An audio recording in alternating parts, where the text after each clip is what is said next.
Hãy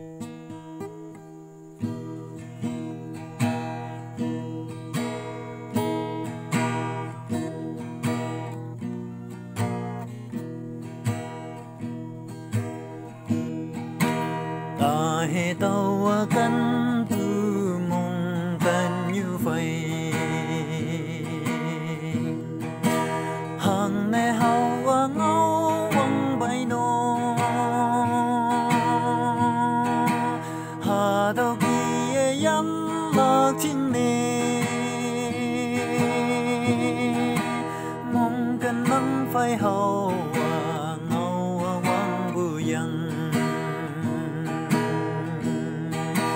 yêu quang yên ngôi bư ye ốc ye sáng bư yên phải nắng ta ngộ ya nắng phải ngộ hi bác ta vinh ya mày nắng mong bư lâm hay kem ya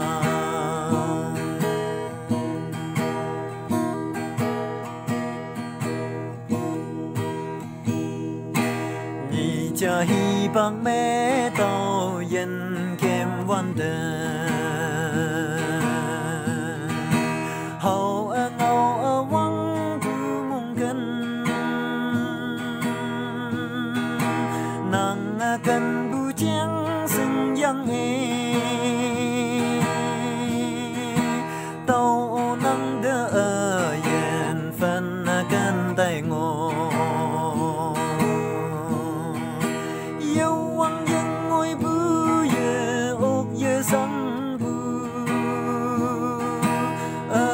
yên phải nắng ta ngộ ya nắng phải ngộ hi ba ta vinh ya mày nắng mong bư lâm hay kem ya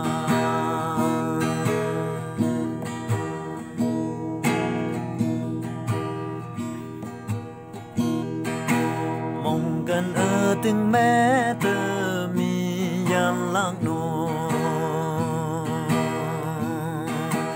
nhị sẽ lấy